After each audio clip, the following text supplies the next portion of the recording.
So welcome, everybody. Thank you so much for coming out. It's great to see so many of you here tonight. This is terrific. Welcome to our panel discussion called Meet the Festival Organizers, the inside scoop on film festivals and film festival programming. This is co-sponsored by EcoFocus Film Festival, the UGA Filmmaking Union, Film Athens, and Cine, and 6x6 as well. I'm Dave Marr, I'll be your moderator tonight, and right now I'm just going to ask all of our guests to sort of go down the line and each of you introduce yourselves, and I guess I'd like you to tell us what festival you're with, what you do there, what the format of your festival is. This is going to be a long list of things, all right, so let me know if you get lost and you need to be reminded what's expected of you here. We want to know basically how big your festival is, when it runs, what the format is, what the gist of the festival is, if there's a theme to it, or what the programming components are. And if you'd like, you can tell us the festival mission. My name is Terrell Sandefur, and I'm with the Macon Film Festival. I am one of the festival coordinators. There are 9 of us, and my specialty, what I focus on, is the publicity and marketing and the media attention that we garner to promote our festival, as well as raise most of the money that supports the festival. And what else do I do? I think that's about it that I want to talk about anyway. I have to give the other ones a little bit some credit too for what all they do. But our festival will be we'll have our 7th festival come February, and our date is February 16th through 19th, which will be our 7th festival. If any filmmakers are out in the audience tonight, I encourage you to come. Our deadline for submissions was October 15th, and we get submissions from literally all over the world. It's an amazing independent film festival, and it's a true independent film festival. And my job mainly is marketing. And I met a filmmaker last week actually who said he would have entered, but he's from Thomaston. I'm like, what does that have to do with anything? He's like, well, I just thought it was for Macon filmmakers. And I'm like, well, if that's the case, it would be about a 30-minute film festival. So I've got to work on making sure that people know that they can see that, even if they aren't filmmakers from Macon. Our mission is basically to celebrate the art and craft of moving image and to expose people in Macon to independent film that they would know they would not have an option to see otherwise. Our programming, what we've got, we focus on narrative features, which are 45 minutes plus, narrative shorts, which are 45 minutes and less, animation, experimental, student, and documentary. And we also partner with the Mid-County, it's a filmmaking organization for kids, for grammar school kids, grammar school and high school. And we typically do a big, or acknowledge the winners, national winners of Middle Georgia filmmaker student kids about 2 days prior to the kickoff of our festival every year. And our submissions come exclusively through Without a Box. I'm with EcoFocus Film Festival. My name is Sara Beresford. I'm the director and the programmer of the festival. I'm technically the only staff member. I have a couple committees that support me in a big way, and I have some interns. The mission of EcoFocus is to screen good films that promote environmental awareness and hopefully inspire action amongst audience members. We try to program films that have come out in the last year or two. The mission came about because we feel that film is a really great way to get to communicate about environmental issues. And we're not really a festival for the film industry. In other words, a filmmaker is not going to have his or her film picked up for distribution at our festival. We see it as a community event and a way to get people inspired about the environment. we try to select the very best films that came out that year and build events around them. So it's fairly rare at EcoFocus to see a film just by itself being screened. We usually have a panel discussion or a speaker or a Q&A with a filmmaker or something, some sort of audience activity to connect with local partners that maybe are involved in an organization that promotes what that particular film is about. EcoFocus was initiated by the School of Ecology at UGA. In 2007, they had done a couple of one-off film events and found that those were successful. People responded positively to them. So I was approached at that point. That was about 4 years ago, so we're planning our 4th festival right now. Last year we had about 2,200 attendees. I am still really experimenting with the festival length and format and number of films. Because it's a new festival and because I'm the person who's doing it, I have the luxury to experiment, there have been good experiments and not good experiments. The first festival, we had a 4-day festival. The second year, it was a 28-day festival. The third year, it was a 10-day festival. And this coming year, it'll be a 10-day festival again. In terms of the number of films, we've kind of experimented with that too, but the next festival is being programmed right now. We'll have somewhere between like 12 and 16 films. We program, when I say 12 to 16 films, I'm just talking about the feature-length films, but we do also program shorts and family programming, programming that's sort of oriented toward kids. Hello, my name is Justin Carter, and I'm the theater producer for the Dixie Film Festival. And we're 8 years old now, and the first 3 years we were in Atlanta, and then we moved to Athens, and our home now is at the Morton Theater.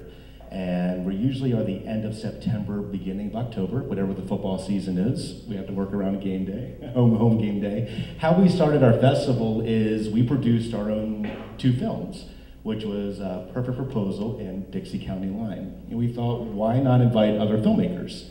So we had 130 submissions that year for our first year, so it was like great. And from there, we started the Dixie Film Fest, and we have 8 years running. We have films from over, I have to write this down, 45 states, 10 provinces, and 20 countries so far. And our main focus of the Dixie Film Fest is to highlight Southern films and to promote Southern filmmakers anywhere below the Mason-Dixon line. And we do have most of our submissions are from Georgia. We do take submissions all over the world, and our goal is for those filmmakers is to see how fun the South is and how great it would be to produce and film here in the South, and hopefully they'll bring their productions to the South. And that's our main goal with Dixie. I'm the festival producer. We have a team of 5. Our executive director lives in LA, so unfortunately he was not able to come here tonight. And we screen most of our films in LA with writers, directors, and producers. And they do the judging process there. Then we bring the films here for writers and directors in Atlanta. And we do our final selections that way. So we try to keep it in the industry, very industry focused. And that's our goal with Dixie. Good evening, I'm Ken Sherman, and I am, since July of this year, the president of the Athens Jewish Film Festival, having taken over for Abe and Carmen Tesser, who I see sitting in the audience. And we are in our 4th year, and it is their baby. They gave birth to the film festival, the Athens Jewish Film Festival, 4 years ago. And I, along with a group of wonderful volunteers, we're all volunteers working together, it's a collaborative effort, have the awesome responsibility of maintaining and growing what is already a terrific Athens tradition. I should say that the Athens Jewish Film Festival is not only for Athenians and Jews, although I do happen to be both, but it is in fact wide open to everybody, and we hope that you will come and see us this year. I'll tell you a little bit more about when we're going to be in just a moment. But let me just tell you what our mission is, or our missions are. I wrote this down to make sure I got it right. It's a 2-part mission. First of all, to present high-quality films that focus on the Jewish experience, present those to the community at large as an educational forum for cultural discussion. And the other part is to encourage and nurture emerging filmmakers who focus their art on the Jewish experience. Our film festival really runs year-round. We have events at least quarterly, and in fact we have one coming up very soon, so I'll take this moment to have a quick unpaid political advertisement and encourage you to come to see An Article of Hope on November 17th at 7 p.m. at the new Harrison Performing Arts Center at Athens Academy. It is a wonderful documentary film focusing on the death of the Israeli astronaut who was on the Columbia Space Shuttle, and about a little miniature tour that he took up into space with him that was an artifact from the Holocaust. And it's really quite a moving film, and like all of our films, although they are films that touch on the Jewish experience, they really touch on the human experience. And there's something in our films for everybody. And that film, as I say, is coming up on November 17th. Our annual main event is in February, and this year it's from February 11th through the 15th, and we are in 3 different venues this year. We open at the Georgia Museum on Saturday night, the 15th, and then we'll be at the Morton Theater right across the street for the next 3 nights, the 12th, 13th, and 14th, and then we have our closing event at the Hotel Indigo Rialto Room on the 15th. And it's a wonderful event with film, fellowship, food, and our events include not only films, but filmmakers, speakers, scholars who come and talk and present to the audience and field questions. So it's really a wonderful interactive experience. Hi, I'm Pam Kohn, and I have been the director of Robert Osborne's Classic Film Festival that celebrated its 6th year in 2010. But before I go on, I really would like to just say, my great admiration and respect to everybody who's on this panel, because to pull together a film festival actually takes an enormous amount of work, and in a lot of cases, it's really a labor of love. So to everybody up here, congratulations on what you do.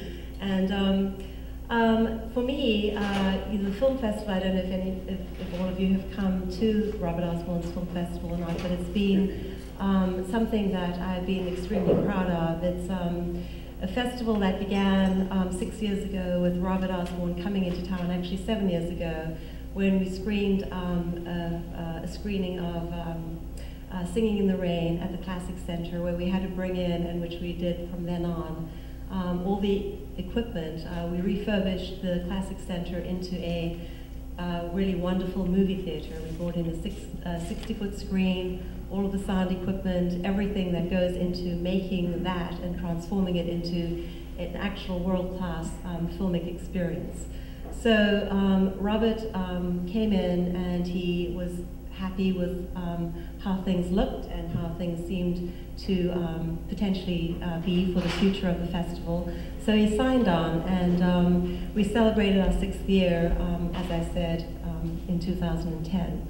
The mission of the festival was to bring in classic films that really had not seen or had not had a communal experience on the big screen for many, many years. We brought in really classic gems that were amazing to show to audiences that loved those films, but also to a whole new contingent of people that had never ever seen those films or even potentially heard of those films. And the experience of showing films of a particular era, we showed films from the 20s all the way through to new releases, well, not new releases, I guess maybe 90 was the most newest release that we had. But we brought in the filmmakers or the actors or the producers or the editors, and many of them were Academy Award winning people. And so it was a phenomenal experience, I think, I know for myself, and I know for those that were involved in the festival. I think it was a really great thing to bring to Athens, and I've been very proud to be affiliated with it. The whole atmosphere of the festival was such to celebrate film and celebrate those that made those films. And so we had 8 films every year, and they were chosen specifically by Robert Osborne, and sometimes those films were not, we weren't able to get prints that were archival or pristine prints, and so we had to nix those and go back to the drawing board in terms of programming and bring in different kinds of films. So it was an interesting effort to actually come to a final conclusion as to what we were going to screen that particular year. But that's basically an initial sort of intro to what the classic film, Robert Osborne's Classic Film Festival has been about. Thank you. I am Charles Judson. I do programming and industry outreach for the festival. I do programming throughout the year. We're also a 365-year organization, so we do workshops, we do events. But my biggest role is picking the films for the festival with a screening committee of about 50 to 70 people every year. The Atlanta Film Festival next year will be our 36th anniversary. For the festival, every year we get about 1,500 to 1,800 submissions from 80 to 92 different countries from around the world. We whittle that down to about 140 to 150 films. Our focus is independent films and just really good storytelling. That's really the way we kind of pick the films. And our driving mission for the festival is to lead the community in creative and cultural discovery through the moving image. And we do that through not only the films we program, but also the panels we put on at the festival. We also think that the festival is not just screening films, but also the parties and the networking events are a big part. For some people, it's like it's all got to be about the film, but for us, it's the fact that people are coming to these films together to watch them and to hang out with each other is also a huge part of why we do it. It's why you go out to the movies. It's why you go out for Friday. It's not because you go and you see the movie and you go home. You go eat. You go see the movie. You come out. You talk about the film. You go hang out some more. Films have that power. That's kind of the driving mission of the festival. That's what we want you to feel when you come. That's the same feeling you have when you're 16 and you're hanging out with like 20 of your friends and you go home and you've got the best night ever. And I'll save everything else for when we have more questions.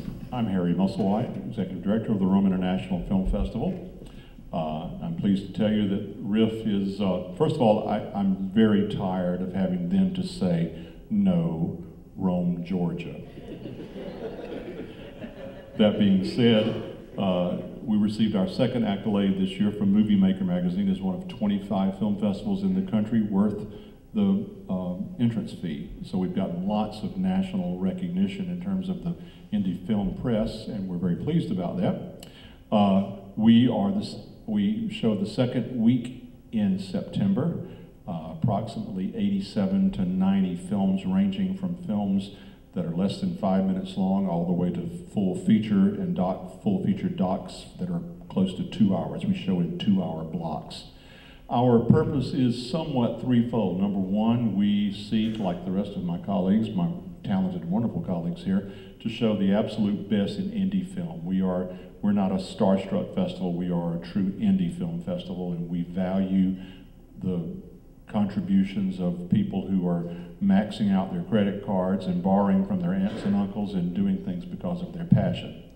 Number two, our purpose is unabashedly to absolutely highlight Georgia films. We believe that Georgia is a tremendous film center, and we want to celebrate that. This past year, our 2011 season featured 4 major blocks of Georgia films. Very pleased about that. And lastly, we seek to advertise, encourage, and be a great cheerleader for actual filmmaking in North Georgia. We believe that we have the talent, we have the crew, we have the actors, the producers, directors to do tremendous work, and we've certainly got the wonderful settings. And we try to make North Georgia viable and exciting for people who visit the state who are filmmakers. We want them to come back here and make more film. Let's see, what did I forget? We're 8 years old. We used to be, many years ago, the Dahlonega International Film Festival. We were the DIF instead of the RIF, but the folks in Dahlonega didn't take to those weird filmmakers running their streets, and so the founders of the festival came over to Rome and said, would you be interested in hosting this festival? And we jumped at it, and we're very pleased that we did. We had this year around 15, 16, 1,700 attendees. It ranges according to the year, and we are pride ourselves in being a walking festival. Our theaters are downtown. We have the restaurants, the cafes, the bars, so that, as Charles said so eloquently, that you can go to the films, talk about them, discuss them, meet other filmmakers, network, and do those things that are so important to our business.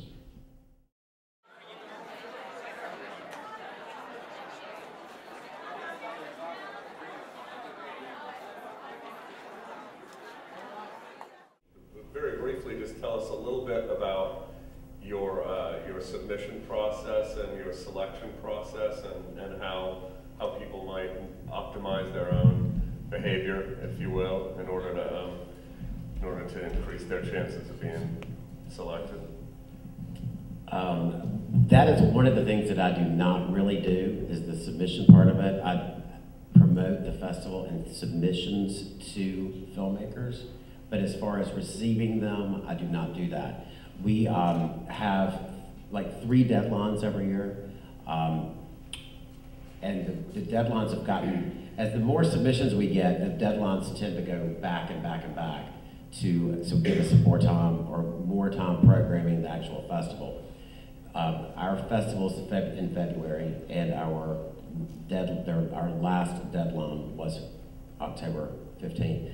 I'm not sure if I've answered your question, but as far as I had told you the categories before, but if you would like more information on it, you can go to our website. It's maconfilmfestival.com. I had said that we are an international film festival. We are. We had started in the beginning to try to promote Macon and Central Georgia filmmaking, or filmmakers. We ran through those pretty quickly. So we had to start. We changed our mission a little bit, and but now there are a lot more filmmakers in Georgia and in Middle Georgia. When I say Middle Georgia, I'm talking about 22 counties that surround Macon. So, and they are submitting, but it's still about really great quality. So I would encourage you to come to our festival this coming February and see what actually makes it onto the screen. But we're real proud of it. We're high quality films, and if you are producing that, please submit it to us.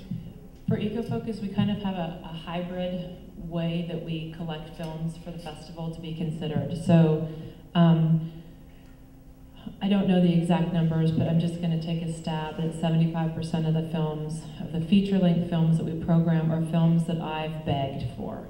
So a lot of my job is keeping track of what films have been released that year, looking at films that I think would appeal to the Athens audience, and then tracking down those filmmakers and or their distributors. But that being said, there is also a call for submissions to EcoFocus, so we accept shorts, feature-length films, and family programming. And the way that we deal with those submissions, again, being in the 4th year, I still sort of play around each year trying to hone that process a little bit. Last year we had a really large selection committee, and I basically took the 100 or so films that we're choosing between and then divided those amongst a group of about 18 to 20 people. This year I'm trying something different, and so what each of those groups was sort of a subcommittee that would have like a topic, like maybe they would watch climate-related films or films related to sort of green lifestyle or activism. And then this year I'm trying a different approach, which is to really cull down that initial set of films to films that I really feel like will resonate with the Athens audience. And I'm just having a small committee of people watch those films and give me feedback and sort of making programming decisions from there. As far as the last part of Dave's question, how to get your film into a festival, my 2 things that I would say is make a good film and be nice. I think it's important. You don't need to be make yourself best friends with a film festival programmer. That would actually be obnoxious too. But don't be difficult, because these are hard decisions, and a lot of times a filmmaker will identify themselves as high maintenance right away, and they have to make a really darn good film to overcome that's a little bit of a handicap. So make great films and be nice. Also, I don't handle the submissions that come in. That's handled with Randy, our executive director. But as far as submissions go, all our submissions, 98% of them come in through Without a Box. We use that for our submissions.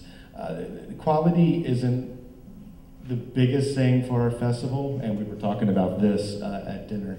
It's more of, not a wow factor, but a storyline we've never seen before, or something that's new to us, something that wows us, something we never thought of. That's just an excellent film. Maybe the quality's not the best, or the sound's not the best, but there's so much promise in that filmmaker and that film. And again, we're trying to promote the filmmaker and getting those films out there. So it depends. We show very professional, high-class films, and we also try to find those that wow us, that kind of think outside the box, not cliche. So.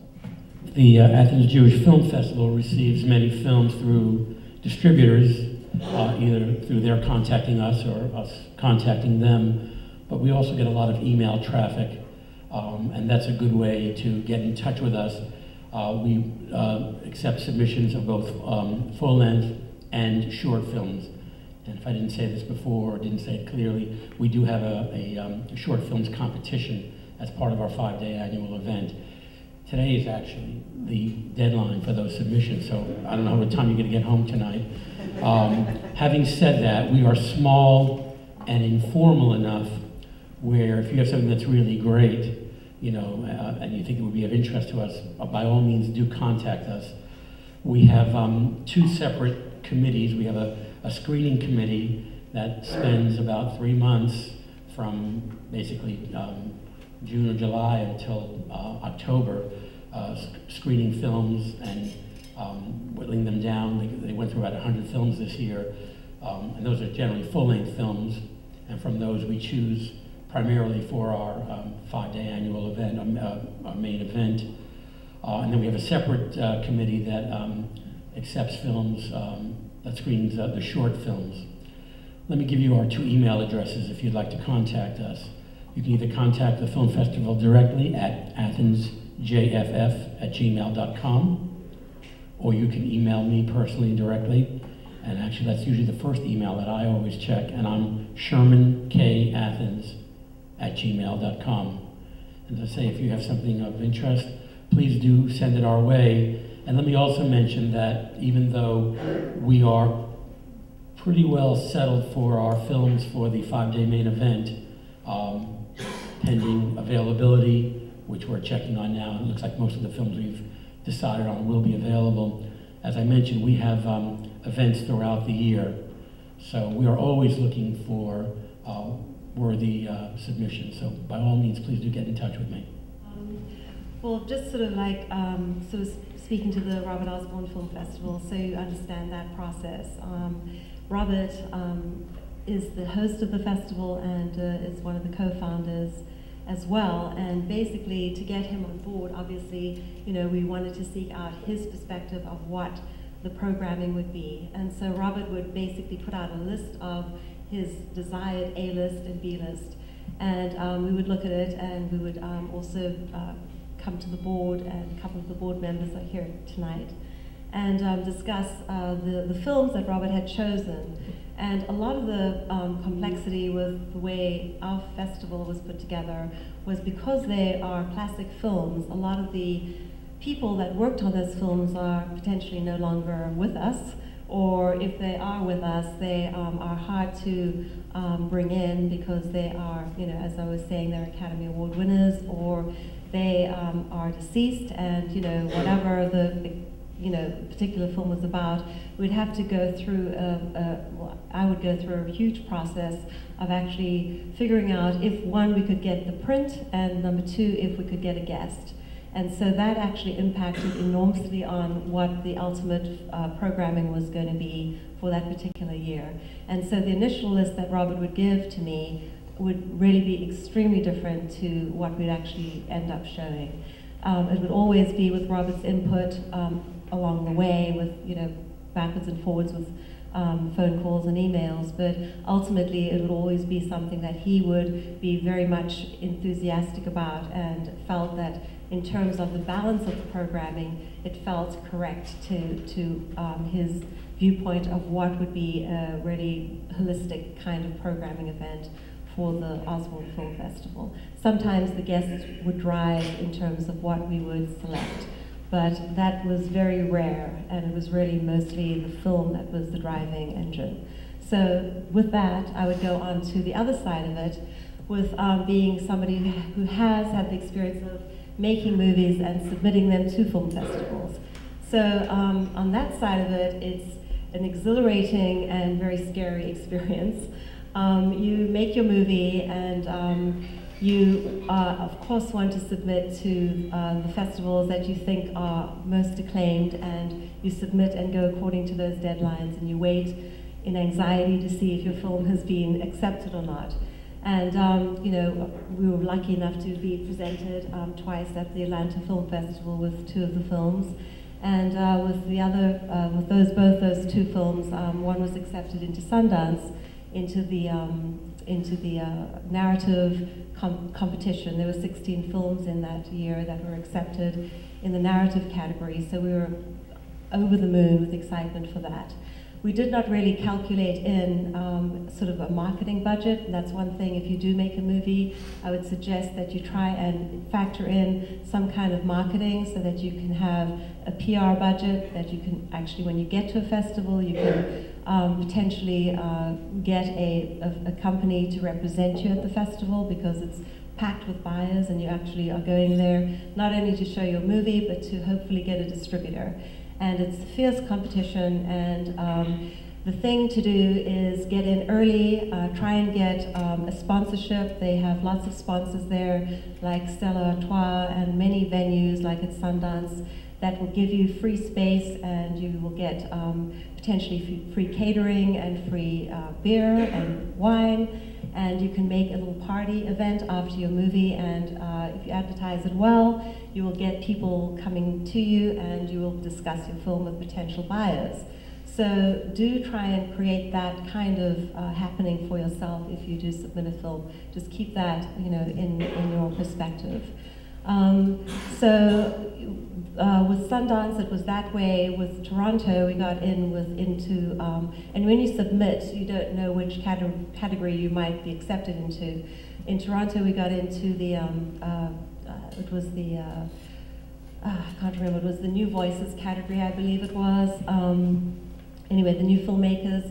And with that, we did not have any marketing budget of any kind at all, but we were fortunate enough to have a screening that halfway, basically, the film started to run backwards. So that was, you know, pretty calamitous, but it actually was in our favor in a way, because it became, did you see that movie that ran backwards halfway through? So, you know, it was like any publicity is good publicity. Like I said earlier, for us as a festival, we get about 1,500 to 1,800 submissions. Starting about 4 or 5 years ago, we started actually reaching out to the community to start building up our screening committee. Before, we just kind of tap people we know. We kind of changed strategies, and we started actually inviting people from the community, whether they be filmmakers, whether they be just audience members. It didn't matter your background, to actually participate in the screening committee. We use 5 criteria. I hopefully will remember all of them. We judge every film on story, technical, acting, the overall entertainment value, and I know I was going to forget the 5th one. But that is not the strict way we kind of pick films. We kind of use that more as a guideline. We try to get each film screened twice, and we use that kind of just to start seeing which films we kind of gravitate towards. But at the end of the day, it comes down to one programmer. This year for 2011, I was the programmer. I'll be the programmer again for 2012. It basically comes down to my decision of going through and picking films and looking and seeing what we have. And I try to explain to people there's no such thing as trying to pick, we're not really picking the best film, although quality is the biggest driving force. There's different reasons why we pick films. It's everything from, yes, that it has a local tie-in, you know, everything from somebody who's actually featured into it to, I use this example often, that, you know, anybody who's lived in Georgia for a while knows that, you know, we've had a dispute about the Chattahoochee River forever. So it may be an eco film that ties into that. There's so many different factors that go into that. Same thing for our shorts category, because we program thematically. Like this year, we had a section called Other Worlds that was all built around films that we found I found a bunch of films that were very fascinating, because whether they be sci-fi or fantasy, they all had to build a world. Even one, it didn't really build a world, it had to imply a world because it all took place in one room, but it was built thematically. So films are not just picked because of quality, it's often picked because we're looking at what we have and going like, wow, these 10 films together make a very interesting theme. Unfortunately, that means what happens is there's lots of great films that I want to program and that we've wanted to program every year that we eventually can't pick. Like this year, there was 20 films that had a real good shot. I literally had to cut them an hour before the final selection because we just didn't have the space. I would say the biggest advice I could give to any filmmakers is, one, if you really know you're going to submit to film festivals, go to film festivals. Do not make a film and say you're going to send it to film festivals if you've never been to a film festival.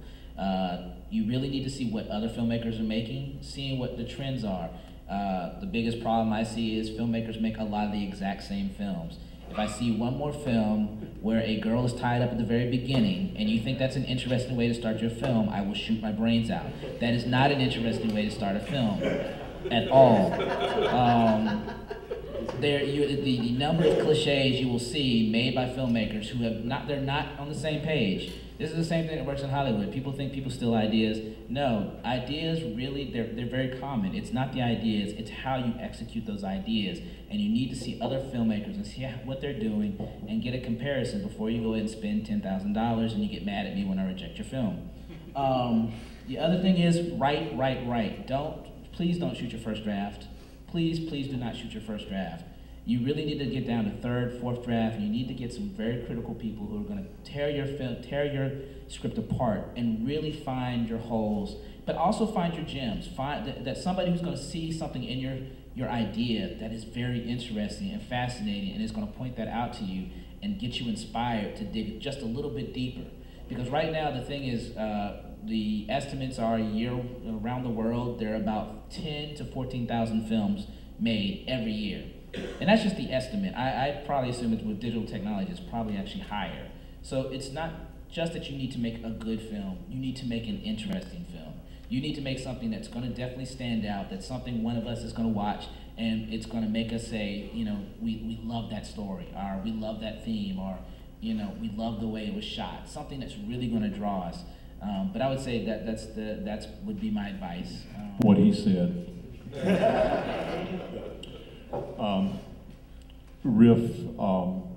We get about 95% of our submissions through Without a Box. I just want to make sure everybody knows.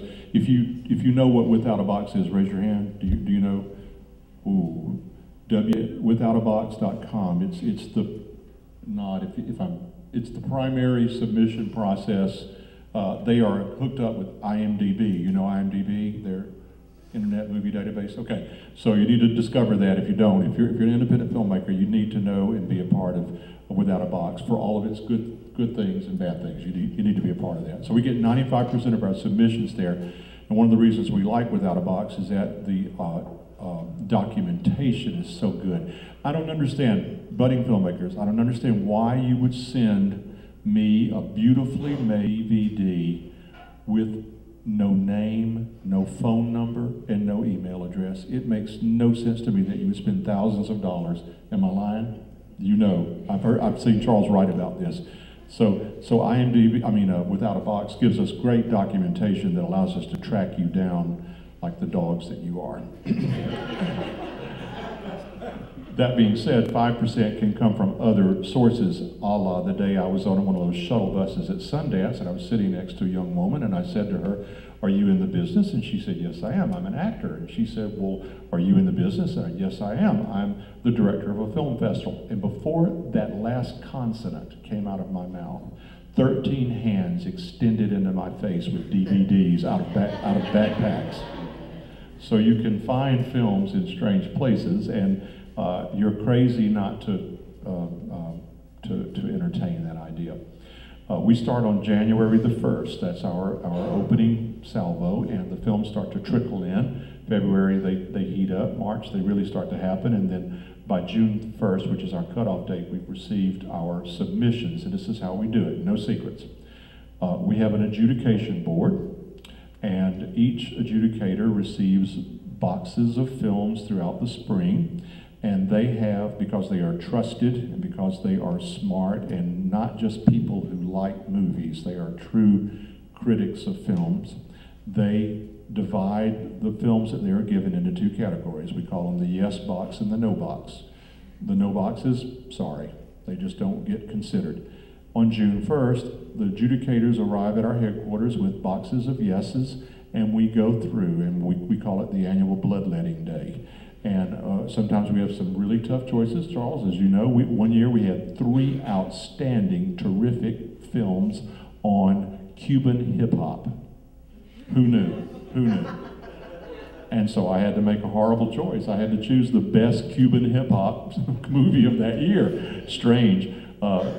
Sometimes, as Charles says, themes develop. For a couple of years, we had what I call Disease of the Week. We were having great film art where people were given horrible diseases and they had to triumph, and there was music and there was soft lighting and gauze on the lenses, and you say, well, why did you program these? Well, Rome happens to have a huge medical community. And we were able to program blocks of Disease of the Week's film and get doctors and medical people to give us money to keep the festival going. Sell out, so sue me. So June 1st to July 1st, we work on what we call the giant grid, and we have 2 venues in Rome, 2 very lovely venues with great sound and so forth. And so by July 1st, we have issued our invitations to the film festival. And again, Charles and other colleagues, it shocks me how somebody would spend all that time making a film, receive an invitation from a film festival, and congratulations and all that, and never respond. It blows my mind, but yet it happens. So be good citizens, filmmakers, and do your homework.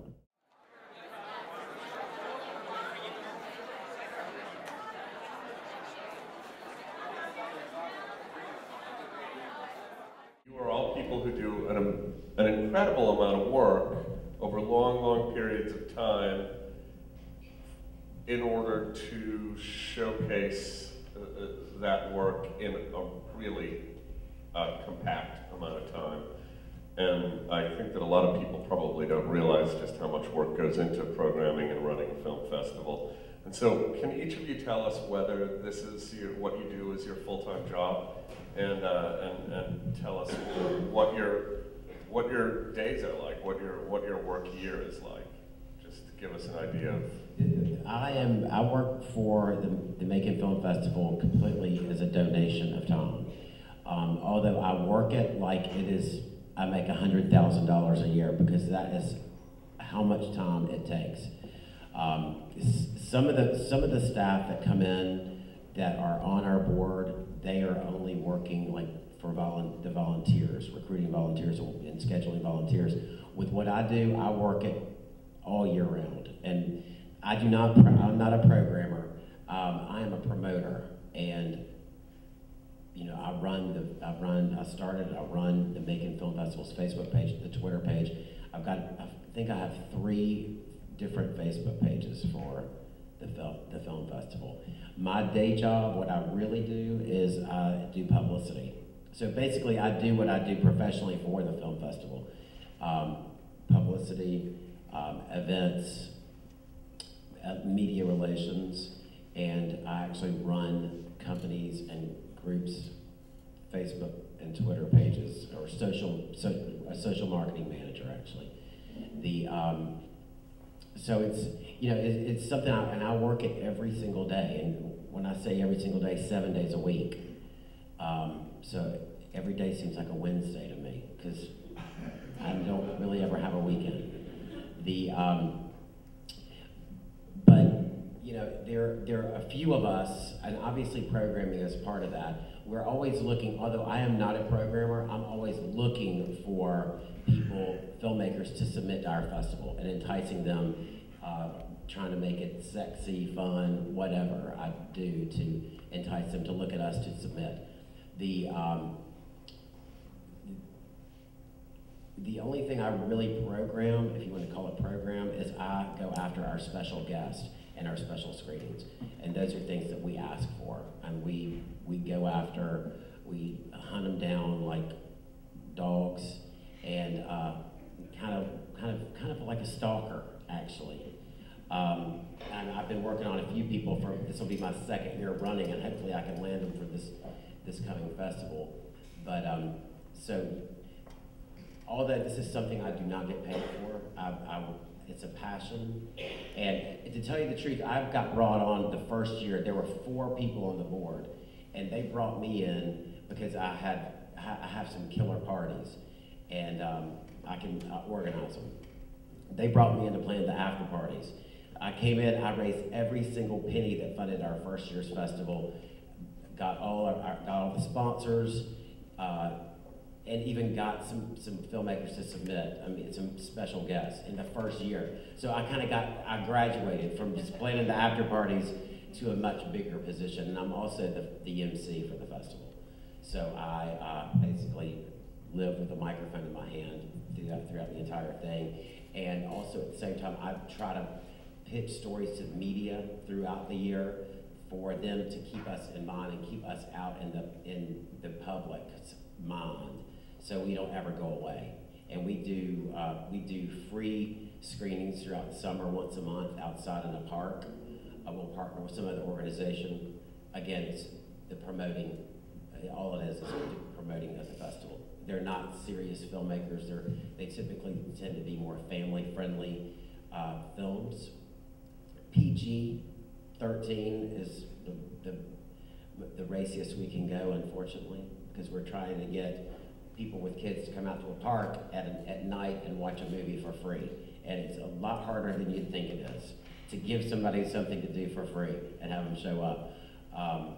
But to answer your question, I don't do this for a paid gig. It's a labor of love. I think in some ways what is interesting as the question of what's your real job is more what do you do the rest of the year, which always surprises me. And what's interesting is a couple of us know each other because we attend a yearly conference about film festivals, or we network kind of related to that. And I remember at the last conference I went to, there was a guy there from Scotland who was doing his PhD on film festivals, sort of organizing film festivals basically. And I'm in the airport with him and I'm talking to him, he says, God, I'm totally depressed. These people are depressing. He thought we were all depressing. Because what happens is that we're all kind of overwhelmed, and depending on when we're all there, like I'm in a fairly serious burnout phase. After every festival, I say I'm never doing it again. It hasn't happened. My husband's here, he can attest to it. I always say I'm done. That's crazy for one person to do that. And even though I say one person does it, I have people that help me, and it's helpful, but I still am the one who walks away from a meeting with the 20-point to-do list. And it's overwhelming. And so it is a year-round job. Clearly there's a time of year where it's less work than other times a year. I'm about 5 months out from the festival, so it's sort of go time for the next, probably 6 months of the year it's a full-time job. The other half of the year it's a part-time job. But I say that, and the truth is that I always want to do it better. I would love for it to be a full-time job year-round and have 2 other staff who are doing the same thing. The other part that I wanted to say that's sort of related to this is that a few of us participate on a very helpful Facebook group, actually, for people who organize film festivals. And there was a guy who was clearly brand new to the group a couple weeks ago, and he posts, I'm thinking about starting a film festival in Southwest Virginia. Any tips? And I noticed that it was just silent. And this is a fairly active Facebook group. And so finally I sort of took the plunge and said, first, you might want to be a little more specific with your questions. But secondly, if you were going to start a film festival from scratch, my recommendation would be to find a group, this is key, a group of people from your community who each have something they bring to the table. So in the case of Terrell, he had the sort of promotional and event planning side. So you would find people like that who each possess some skill. So maybe they're a technician, maybe they're a website developer, maybe they're a graphic designer. And you do not fill that group of people with people who like movies, because there's plenty of people who will watch movies for you. So you're always going to have lots of people like that. You need people who are, bringing a skill to the table, and maybe they do that as a full-time job, and then contribute that skill essentially to the festival. That would sort of be, and you might notice that the way I just described what I do isn't like that at all. Like if I had the luxury of starting over, that is how I would do it, because I do think that if too few people do it, it leads to burnout. So that's sort of all over the place, but there you go. Dixie is not my full-time job. I do it out of the love of my heart. I volunteer completely. Just the excitement of working in film with filmmakers. I have my own casting and modeling company, Justin Wayne Casting, and I'm based out of Athens. That's my full-time job. So working within a film festival, I meet a lot of actors and a lot of future clients, and it's great networking. Anytime you do a festival and you're in film, there's a lot of networking. I also produce the Prince Edward Island International Film Festival in Prince Edward Island, Canada. And same executive director and producer, and we also work with that film festival also.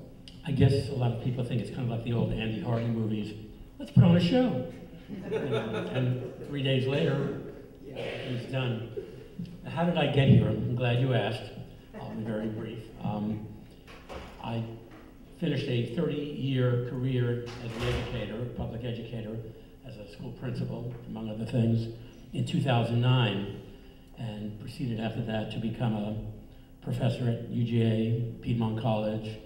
I run a bicycling group, athensgabicycling.com, and I'm now also the executive director of a nonprofit group. I only tell you all that to tell you that the only part that people heard was I retired. So they assumed that I was sitting around looking for something. And so they came to me, and I did it willingly. That is, took the plunge. And I'm glad I did, but I will say, since I started, I guess officially on July 1st, I don't think a day has gone by that I haven't done some work for the film festival, even if it's just answering emails for a little while, making some calls, crying on somebody's shoulder. One thing that's made things possible, especially given that I have so many other commitments, is that I have a wonderful group of volunteers. And just as you were saying, Sarah, it's really important. It is great to have people who love films, and that is at the heart of what we do. But it's also important to have people who can do bookkeeping and finance and publicity and write emails and do record keeping and stuff envelopes and all the other jobs. You need that kind of expertise. And again, we're very fortunate to have people who donate incredibly willingly of their time and their expertise, but it is truly a full-time job. Yeah, the festival took up probably full-time, probably 4 months of the year. I mean, seriously, 4 months into night as well as day to put together. And then there were a couple of months, of course, with all of the figuring out what you're going to program and getting all of that sorted out. So the job that I was doing for the festival was multi-leveled. And so it encompassed finding all of the money, and then finding all of the, like everybody was saying, all of the sort of sponsors that donated in-kind services, et cetera, and you know, it takes an enormous amount of determination and effort. So it was, you know, it's a lot of work, but it's very satisfying work at the end of the day when you actually see what you've been working on, and you actually see the event unfold. It takes a life of its own, actually, and its own character. So there is an enormous satisfaction, you know, actually in producing a film festival. So it is a lot of work, but it's actually also a lot of fun. And the rest of the time, what I do work on are my own independent film and television projects.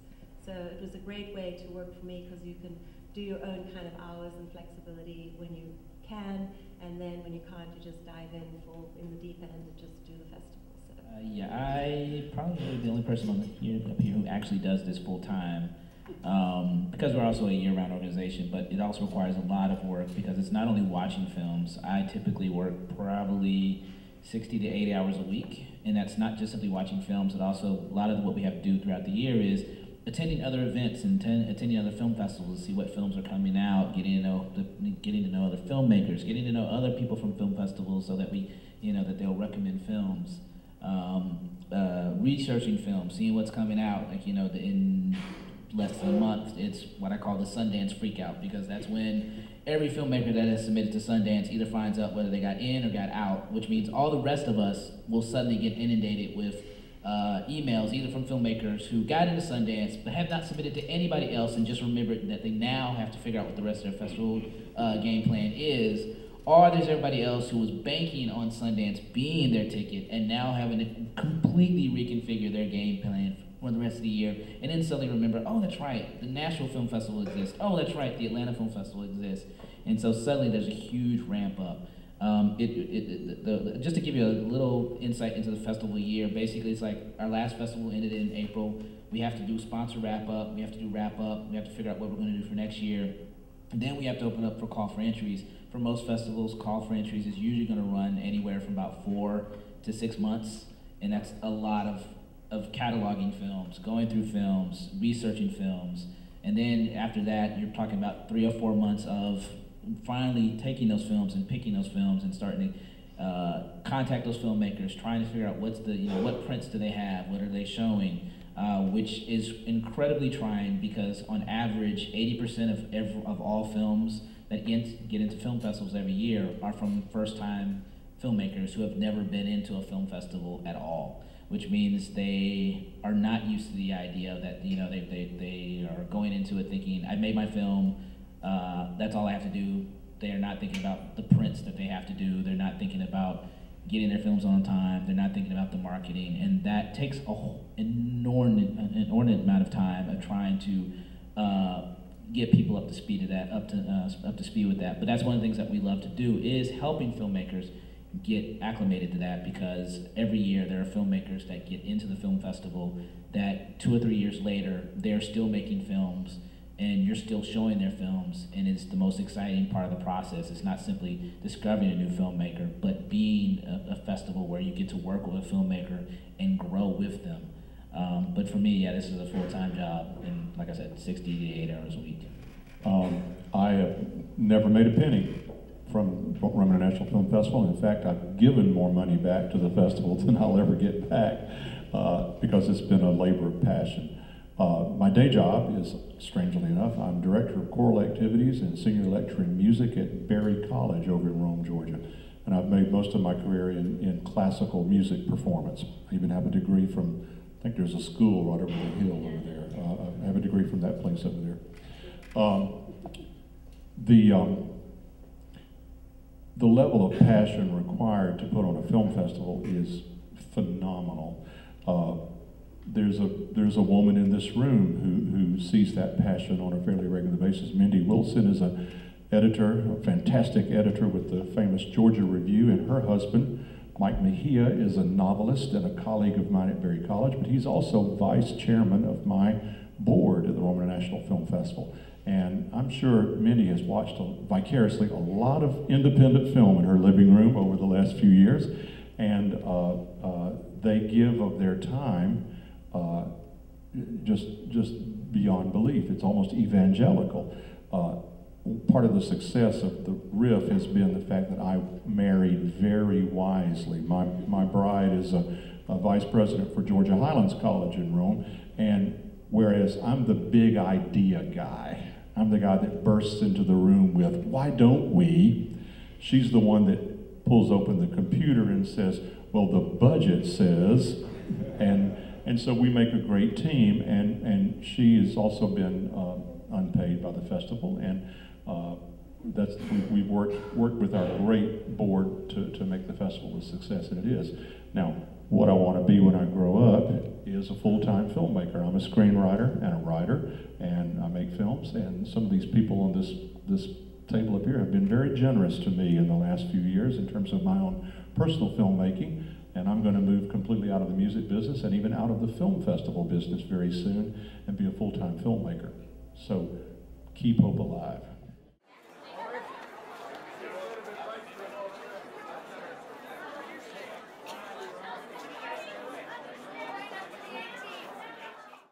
never worked for a film festival, but I've been on programming boards and I've been a judge for films. And the anecdote I wanted to share was a couple of years ago, I tried to help a friend of mine, an American living in Berlin, to sell his novel, which I liked. And the way that I was going to go about it was very simple. I was going to ask my sister, who worked for Rowohlt, which is one of the biggest publishers in Germany. And I said, can you get this read by somebody who matters? Given she was assistant to the president, she could. And so she did that after reading it herself and liking it. And it came back and it was a no. And I'm like, well, why? And she said they didn't like the first 10 pages. And I'm like, well, didn't they read the whole thing? And she's like, no, nobody reads more than 10 pages. If the first 10 pages aren't any good, I mean, do you watch all the movies? No.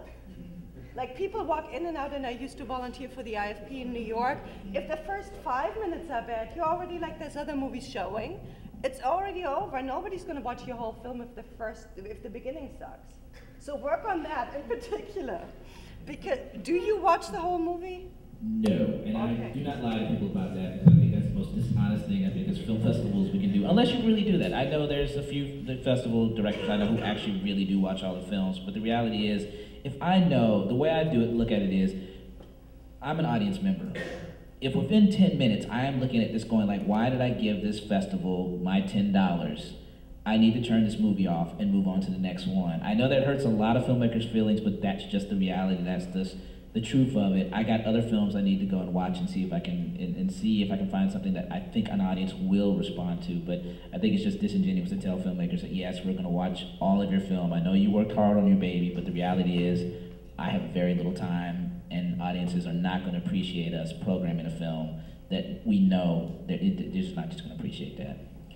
We used to not watch the entirety of every film, and now we do.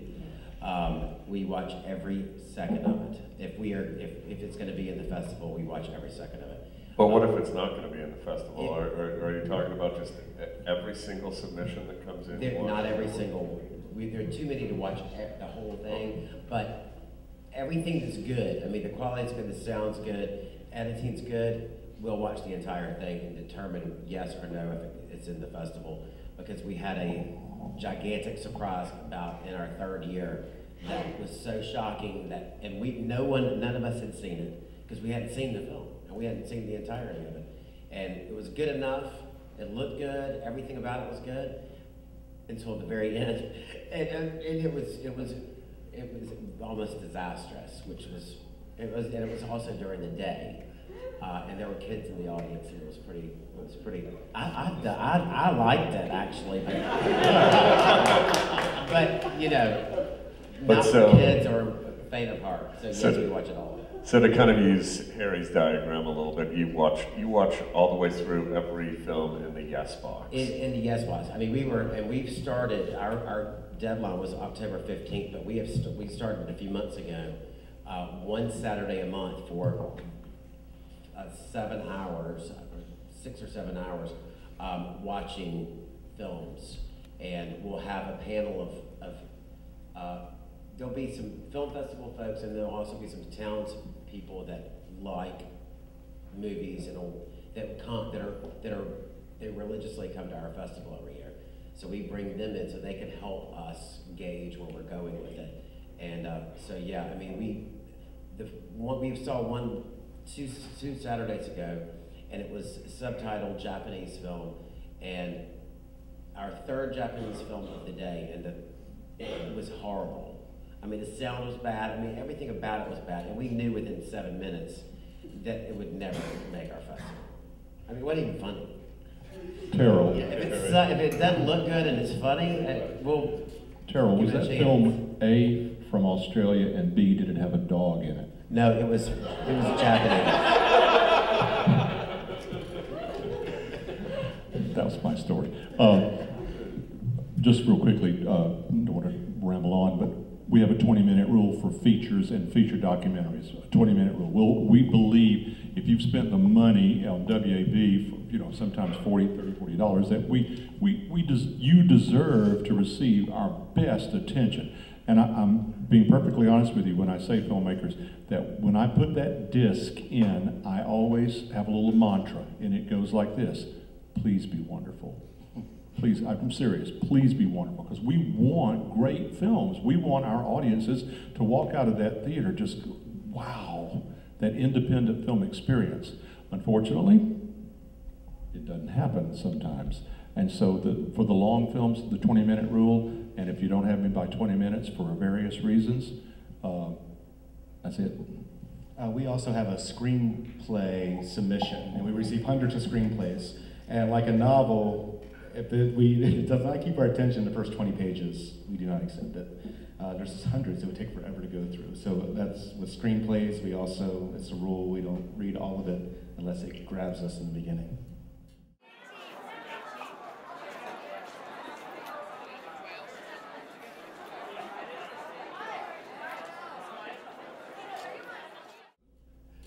It's so much easier for people to make films now than it used to be. The barriers of entry are just much, much lower, and so you don't, I mean, it's tempting to say you don't have to want to make a great film as badly as you did at one time in order to make a film.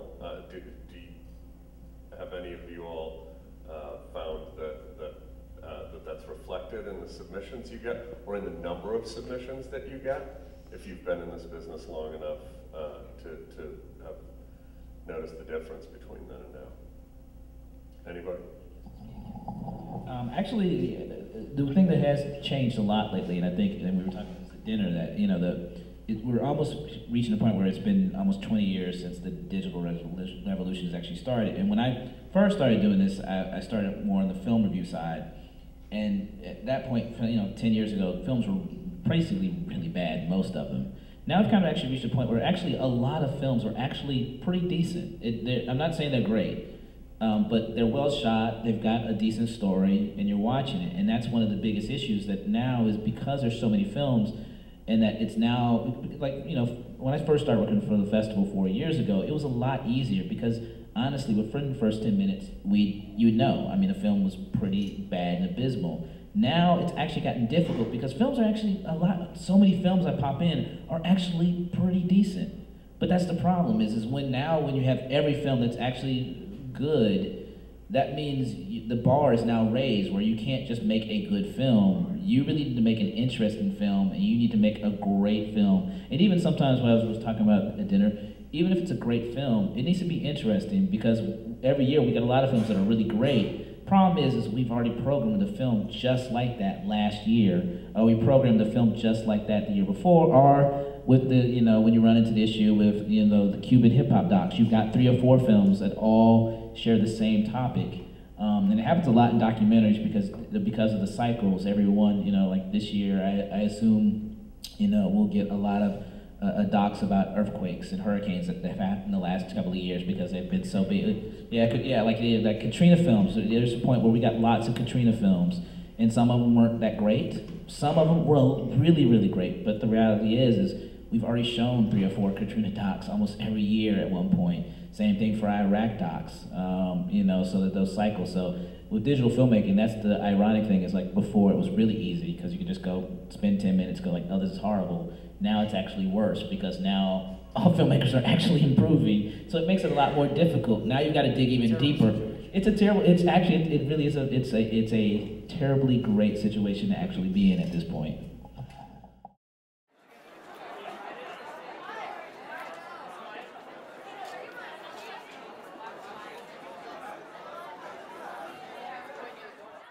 Why would somebody go to a festival? The movie theaters locally play really interesting movies. And if you're not interested in that, you can come to Cine and get some independent movies. It seems to me there are at least a couple of reasons for going to a festival. One is you have a critical mass of films on a particular topic or particular genre. And the other is you see people of a like mind. I wonder if you can speculate on that. One possible additional factor that many people find attractive is that oftentimes at a film festival, the actual creators of that film are there. And after that film, they're up on stage with somebody as brilliant as Terrell is as an interviewer. By the way, if you're thinking about starting a film festival and you want a master of ceremonies, the best one in the country is at the other end of this table. He's incredible. And when Terrell interviews these filmmakers, it's like they're having a drink in a living room, and you're brought in, and so you really, how much, and you know what the first question always is? How much does this film cost? How much, what would you spend on this film? People are insanely interested as to how much a film costs. That's always the first question. So that's one factor, but I'll talk just real quickly. At a film festival like RIF, it's the community aspect of it. It's going to the film and going down the street and sitting in the restaurant and talking about that film and developing that sort of thing. We don't have independent film cinemas in Rome. We get the Spider-Mans, the Avengers, and the people in tight costumes blowing up things. We get those films. And so we offer a valuable, we think, service to the community. I think the main thing, at least not for Robert Osborne's, but for all the film festivals here and most of the film festivals that you would go to, the main criteria is that you're going to see films that don't have distribution, so you're not going to be able to see them in the local movie theater or at a cine, unless cine, which I think you have, actually shown some films that have not had distribution. But they're, you know, new films, so that's the whole excitement. You're going to see new filmmakers that are appearing, and you know, that's really, I think, the main draw for a film festival. Yeah, but I think it's also, like with the Eco Film Festival, it's also making it an event that it's just more than a film. Like you said, you get to see the filmmakers, you know, there's other events going on. Right now, that's actually a question a lot of film festivals, especially like for us, being so old, that's a question that we have to continuously ask. As I tell people, we're kind of in our fourth act. And you know, that is kind of the perception people have between Netflix and cable. It's like, well, why would I want to go to a film festival? Because eventually that film is going to, you know, have distribution. And at this point with the internet, it has greatly changed that dynamic a little bit, where 10, 15 years ago, the reality is yes, you probably wouldn't see a film that played at a film festival. Now it has changed a little bit, where there's a good chance you're actually going to see it. So why would you want to come? And you know, for me, it's the fact that you see I've been drinking a beer. That's why I like film festivals, going out and hanging out with other filmmakers and talking to them and drinking and going to see great films. And it is that community aspect of that event. It's why we go to most of these festivals, whether it be, you know, a beer festival or a film festival or a music festival. It is that community aspect and being with like-minded people that you can't do at home. And I hope that's, you know, for me, that's what we're driving at the festivals, to give people that kind of experience that they can't get with just watching a film. If we don't achieve that, then we might as well just take festival out of our name. Piggybacking on that, I remember when I went to my first Jewish Film Festival event as a patron a few years ago, and it was great, but my expectation was that the audience would be exclusively or mostly people I knew from the Jewish community. And it was really very gratifying to see that it was very diverse. And just as you say, it was an opportunity to share, maybe to have a little bit of pride as well, but just to share and to relate in ways that maybe you hadn't before. And for people who maybe weren't part of the Jewish community and were really interested in it, to spark some dialogue that otherwise would not have happened if you watched a movie at home, a DVD at home, or just a commercial movie at the theater. So I think that's a key part of it as well. And that's a major part of the joy of the Athens the Jewish Film Festival as well. A couple of things I would probably add to that from my perspective is kind of building on what people have said, that I do think that it's a highly different experience to see a film in a dark room with a bunch of people. And I think a lot of the films that I show at EcoFocus would not really even make it to a cine, very few. A lot of them don't have distribution. And I think people do like to watch films together. And I think, you know, as much as EcoFocus is open to narrative films, like without exception, we have primarily documentaries. Each year, I think the only narrative films that we've included have been short films. I've never found a narrative feature-length film. So you're looking at a bunch of environmental documentaries. We do everything we can to find documentaries that are positive, but you know, people aren't really motivated by a depressing documentary. But there's always a depressing aspect to some of the environmental films. So it is a better thing to see that with a group of people. I think if I watch some of these films by myself, I'd be kind of bummed out. I wonder, is anybody trying to do anything to fix this problem? So it does, I've said this in a public setting before, and I'll say it again, that I do think that there's real value into creating community amongst people who would already consider themselves the converted or the choir, people who are already thinking about environmental issues. I think get just as much out of the festival as people who are brand new and just having their eyes opened up to it. So the other thing that I would add is that even for me as a programmer, I know that if I'm, a lot of times I am multitasking, so I have, like a screen somewhere on my desk and I'm working at the same time. And oftentimes that little screen is pretty small. And if I'm kind of ambivalent about a film, I take it home and watch it on a big screen, or I stop what I'm doing, put it into a bigger screen situation and look at the film.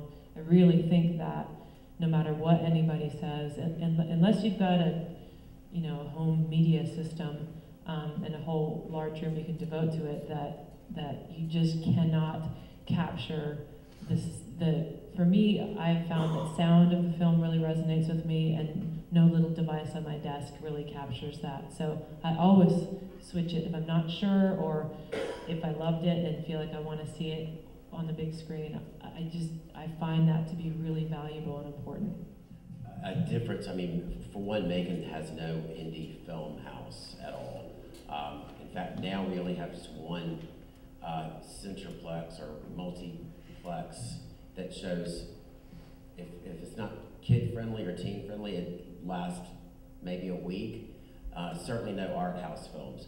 But I think that the biggest or bigger component to a festival is the experience of it that you're going to get from coming to any film festival. Macon's got, we have 80 to 100 filmmakers that come in from all over the world, and you watch the films. I do the Q&As with them. The audience can interact with them. You can go to a movie anywhere in America and you'll never know anything about it, about the behind the scenes of it, unless you watch the credits, and that's the only thing you'll ever know about it.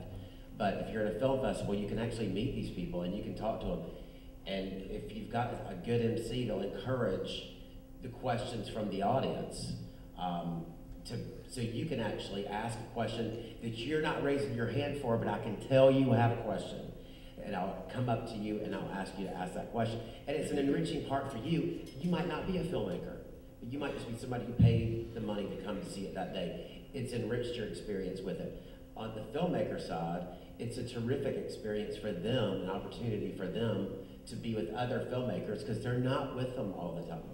A lot of times they're isolated with their crews doing their work and their other job, whatever that might be. But I know for Macon, we've had several filmmakers that have come in and have gone on to collaborate with each other on other projects. So they're making they're building their network as well. And typically filmmakers that come to film festivals are there to network.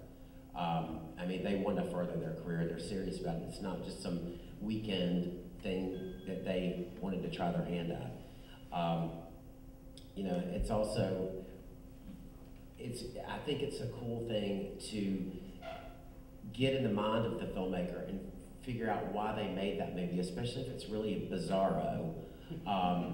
And they'll give you something that you never saw on that screen, but after you're speaking with them in a Q&A or talking to them at a cafe around the corner for coffee or at the after party that night, it's definitely a big experience for you to walk away. And you've learned a lot. Aside from seeing a great film, you've learned a lot of stuff and you've met cool new people. So I'm all about going to film festivals.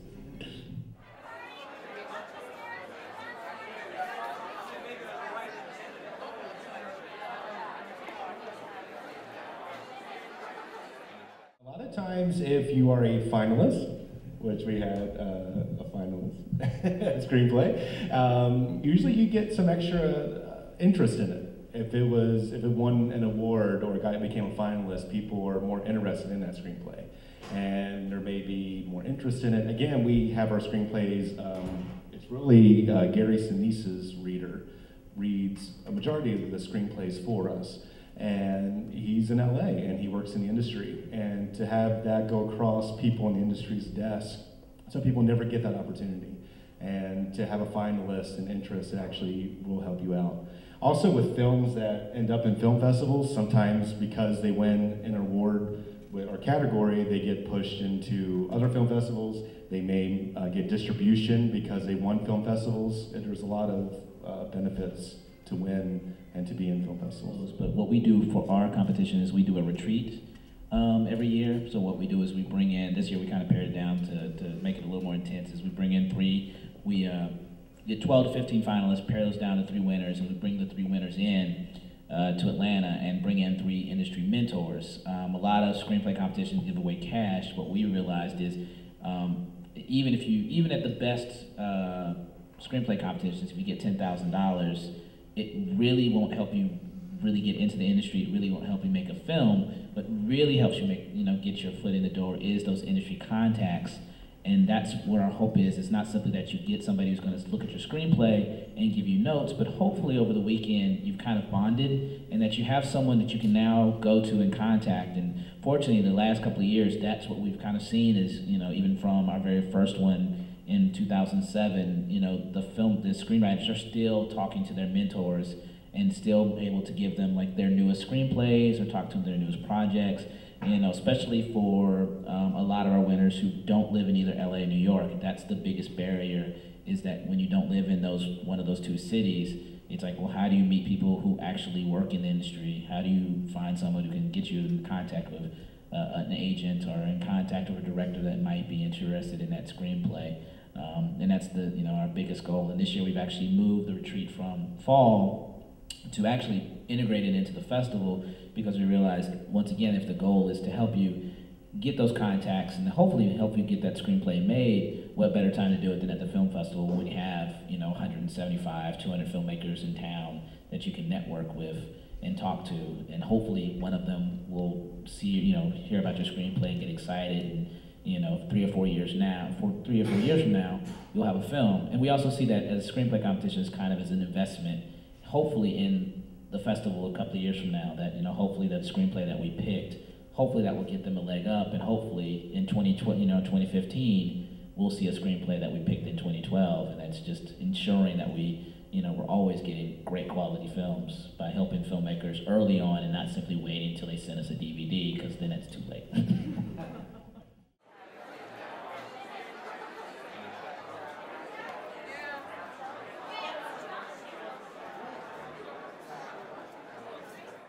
Athens, I found that's a bit of a tough nut to crack because we're known as a movie town, or a music town rather, not a movie town. And so, because CNA's here, it's given us a venue, because if you play guitar, there's a bunch of places you can call up and they'll probably let you play there regardless of the style of music that you play. But here it's been a little bit more difficult. So not only have I programmed and organized and done all that stuff, but I've acted in some people's movies to help them get finished, or shot it, or edited, or whatever it takes. But I've still found that the same amount of people will show up to watch the thing, no matter how hard I work, no matter who I tell, hey, could you write an article about my show, or no matter how many flyers I put up. So I guess I just wanted some advice as to how to get local media interested, how to get people to come to see the show when we're not a place where you can stand and ignore it, or yell and talk to your friends. I mean, you can drink beer here, but I just want to know any advice you have. Yeah, I can tell you. Do you have a board, or do you have a committee? Do you work here? I mean, what festival or events? There's Guns and Women at Work. Oh, of course. Women at Work sold out, actually. That was kind of a miracle, I guess. I'll tell you the best way to do it. I mean, and I know media. I work media. That's my main job. Is everybody, there's 10,000 of you in Athens that are asking the media to cover your event. You need to get somebody involved with you that is a publicist, or it works in the media. Not in the media, not a media person, but somebody who works in publicity to help you and on your behalf contact them and refer and pitch it to them. Not coming from you, but from them. I don't want to be the jerk that you guys are talking about, like the filmmaker. It's like, you must cover me because I'm important. I'm too scared of being asked. It would definitely behoove you to develop relationships with the media and invite them to everything as a guest. And when they show up without their camera, don't get all pissed off. You know, so you've got to massage them, but it's always easier for somebody that does it professionally to do that for you. The only thing I would say is that I think after doing this for 4 years, that Athens is a particularly hard town. I think that there is more to do in Athens than there is a population to support it. I don't know what else to say about that. So I just say keep fighting the good fight. I would just say real quickly that if I were you, I would get on Facebook, whatever, and I would find a friend about 35, 40 years old in the film business who lives in Austin, and ask that person in Austin to tell you their story, because Austin was a music town.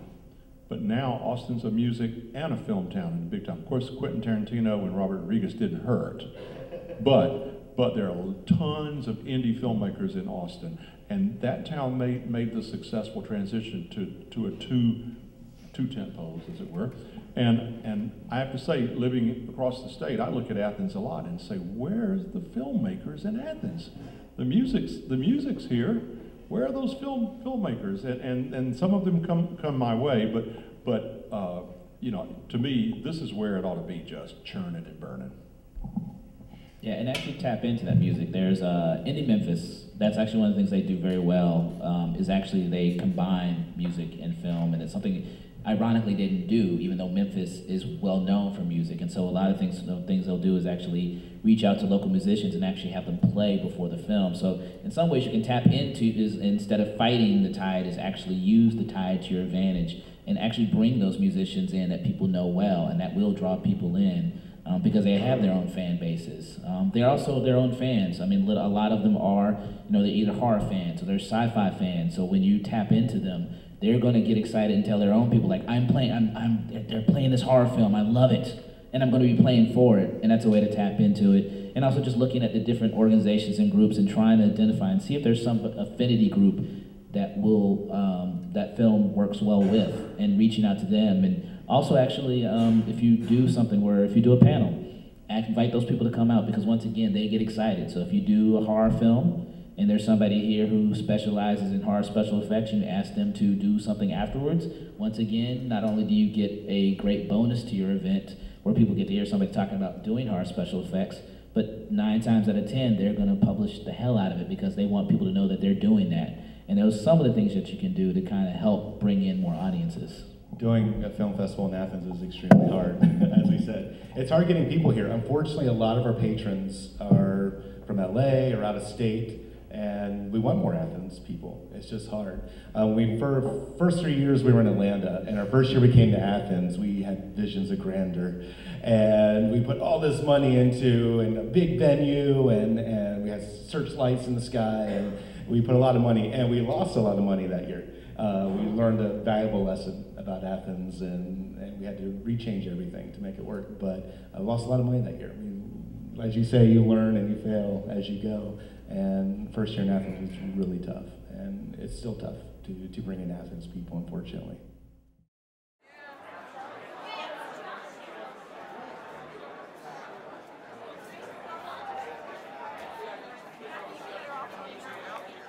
For the Osbornne Film Festival, the first part of your question, sorry, what was that? Yeah, everybody pays for the films. You have to pay, the distributor, you have to pay for the prints. And that can vary depending who the distributor is, and but it's around between $250 to $500 normally per print. So you have those charges, and then for guests coming in, you always have to provide their travel, well, we did, and their accommodation and all of their food. And we were fortunate to be able to bring in people who normally get huge fees for appearing to come for free. So, you know, in terms of the Osbornne Film Festival, we had a really great experience, I think, because of what the festival, you know, just what it is in terms of Robert Osborne being famous with what he does, and then bringing in, you know, famous people. I think that in and of itself gave the festival a little bit more of a foundation to grow and to have, you know, bigger audiences. So we had an average of about between 5,000 and 7,000 people coming to the film festival. It grew into that. You know, so I think that, you know, there's a lot of cost involved normally, and I'm sure all the film festivals have different kinds of ways of putting their festival together, but normally you always have to pay for the prints, for sure. We try not to pay fees, and it's not because we don't want to, it's mainly due to venue size. You know, because unfortunately, we love the Landmark Midtown Arts Center that we're in, but a lot of our theaters only seat 100 people, and typically a fee for most films that are charging a fee, it's going to be around $500. And so when you're charging $10 per seat, if you only got 100 seats, you're already losing half of what you're going to possibly make to a screen, you know, to a film. So we try not to, but if it's a film that we think we can do very well with, we will. But it's very, very rare, you know, in relation to the number of films that we actually program for the festival. You know, but we'll try to work with a filmmaker. You know, if they really require a screening fee. But we've also given up films because we realized we just knew with the screening fee that they were charging, there's just no way we were going to come out ahead. And as a nonprofit, especially as a nonprofit that we work year round, that impacts our entire budget for, you know, the rest of the year and for what we can do.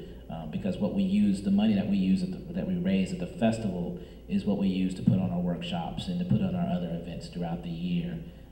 So it varies. I try not to lie to people and say we don't, because if you go to our Find a Box page, it says we don't pay screening fees, because that's the box we check, but that's not the truth. It never fails that approximately a month or two before the festival, and we've extended a lovely invitation to an independent filmmaker, and this person's opinion of their art far exceeds their request for needs, and we'll get usually from somebody who has a name like associate producer, and that person will say, oh, we'll need our fee for this screening. And I'll go, oh, really? And I will say, now, we're not going to pay you to show this film. It was submitted through Without a Box like the other, and I'm going to give you this opportunity to take it back. I don't say those words, but I try to be very diplomatic because we want their film. It's a good film. It earned the spot. But if they usually get a little uppity at that point and say, you must pay, blah, blah, blah, blah, blah, and I'll say, well, thank you. We will not be screening your film in this year's festival. Now, on the other end of that spectrum, oftentimes, I'll give you just one example. We showed one year To Kill a Mockingbird, and the kid who played Scout in that film is now a grown-up woman. And we had a connection in Los Angeles, and so we were able to get Mary Badham, the original Scout, and she tells great stories, and she's wonderful.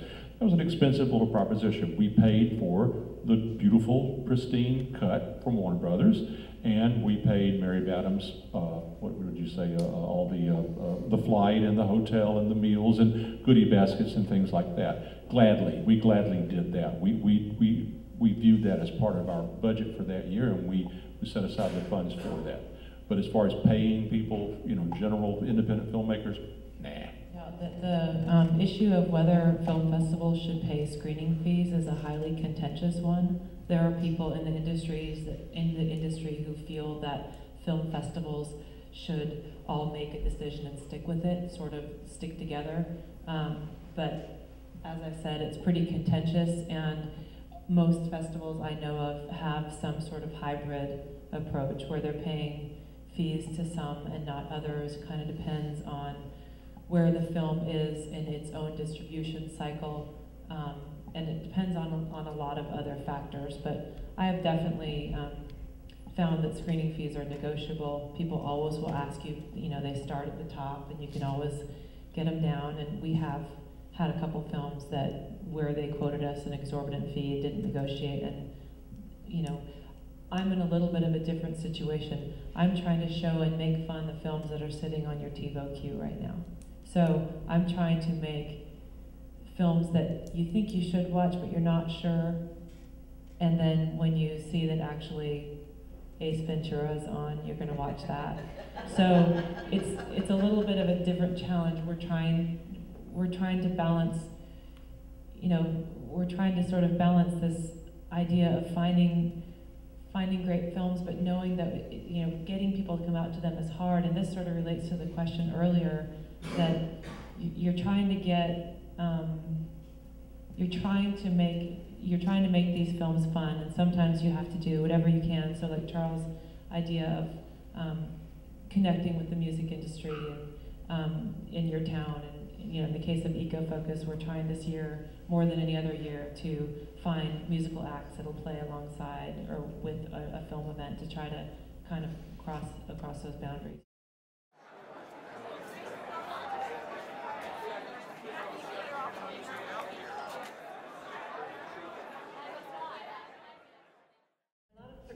I think happening in town, small productions that people are just banding together and trying to make a movie. So I think Danielle at the back has, with Film Athens, putting together the directory, and a lot of students at Grady or at the drama department. I don't know which school you're in, but to connect with other people that are filmmakers and then just sort of start making something. So that's kind of the best way to do it. If you're a writer, keep writing and pitch your project to some of the local people.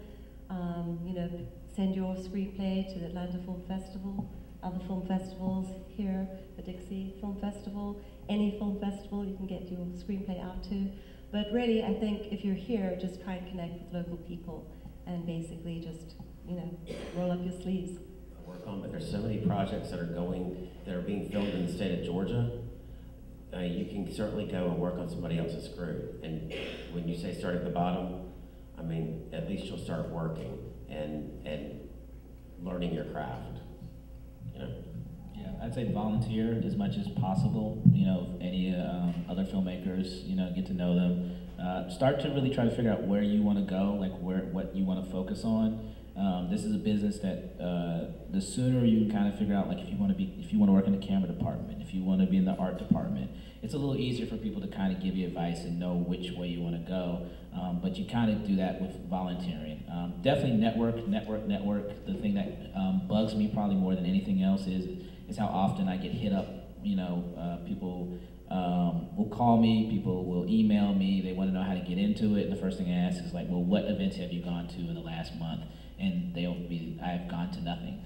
And in Atlanta we have Women in Film and Television Atlanta, we have the events we do, there's Film Atlanta, there's a bunch of film festivals, Bronze Lens is coming up. So just go to as many events as you can and whenever possible. Don't blow anything off if you can go. You just never know who you're going to meet. You just never know who will be there that you can that you'll vibe with. I've been doing this for a couple of years, and now these are the people that it was a comic book group I went to, writing group.